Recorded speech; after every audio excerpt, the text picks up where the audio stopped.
Russian President Vladimir Putin on Wednesday announced a partial mobilization of forces in Russia, as the war in Ukraine reaches nearly 7 months and Moscow loses ground on the battlefield.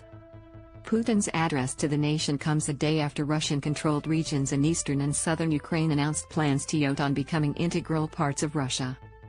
The Kremlin-backed efforts to swallow up 4 regions could set the stage for Moscow to escalate the war. Watch the latest news on Channel 7 or stream for free on 7 Plus. Putin said he has signed a decree on the partial mobilization, which is due to start on Wednesday. "We are talking about partial mobilization, that is, only citizens who are currently in the reserve will be subject to conscription, and above all, those who served in the armed forces have a certain military speciality and relevant experience," Putin said. "If the territorial integrity of our country is threatened, to defend Russia and our people, we will use all means we have. This is not a bluff. The territorial integrity of our motherland, our independence and freedom will be secured, I repeat, with all the means we have. Those who try to blackmail us with nuclear weapons should know that the prevailing winds can turn in their direction." The referendums, which have been expected to take place since the first months of the war, will start Friday in the Luhansk, Kherson and partly Russian-controlled Zaporizhia and Donetsk regions.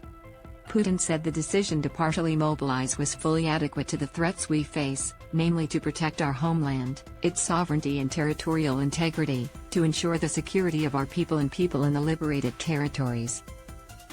An Australian Department of Foreign Affairs and Trade spokesperson told 7 News Putin's threat was an irresponsible escalation of rhetoric. His claims to be defending Russia's territorial integrity are untrue, they said. Australia is deeply concerned by President Putin's announcement of his decision to mobilize Russian reservists to fight in Ukraine. Russia should immediately withdraw from Ukraine and cease its illegal and immoral aggression against the Ukrainian people. Australia continues to stand side by side with the government and people of Ukraine. Earlier Wednesday, Ukrainian President Volodymyr Zelensky dismissed Russian plans to stage referendums in occupied regions in eastern and southern Ukraine as a noise and thanked Ukraine's allies for condemning the votes. Former President Dmitry Medvedev, the deputy head of Russia's Security Council chaired by Putin, said referendums that fold regions into Russia itself would make redrawn frontiers irreversible and enable Moscow to use any means to defend them. In his nightly address, Zelensky said there were lots of questions surrounding the announcements but stressed they would not change Ukraine's commitment to retake areas occupied by Russian forces. "The situation on the front line clearly indicates that the initiative belongs to Ukraine," he said. "Our positions do not change because of the noise or any announcements somewhere. And we enjoy the full support of our partners in this. The upcoming votes are all but certain to go Moscow's way." But they were quickly dismissed as illegitimate by Western leaders who are backing Kyiv with military and other support that has helped its forces seize momentum on battlefields in the east and south. "I thank all friends and partners of Ukraine for today's mass-principled firm condemnation of Russia's attempts to stage new sham referenda," Zelensky said. In another signal that Russia is digging in for a protracted and possibly ramped-up conflict, the Kremlin-controlled lower House of Parliament voted Tuesday to toughen laws against desertion, surrender and looting by Russian troops. Politicians also voted to introduce possible 10-year prison terms for soldiers refusing to fight.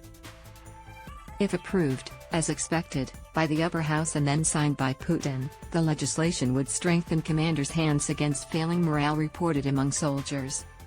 In the Russian-occupied city of Enerhodar, shelling continued around Europe's largest nuclear power plant.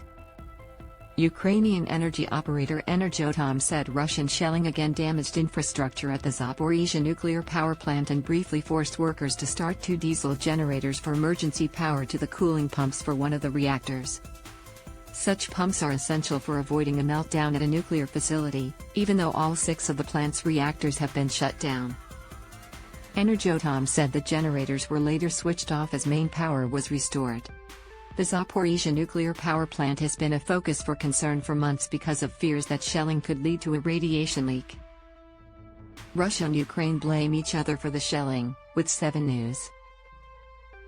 And finally, thank you all for watching the video. Please like and comment your opinion so we can discuss together. Don't forget to subscribe, press the bell to follow and update many other interesting news. See you in the next videos. Goodbye.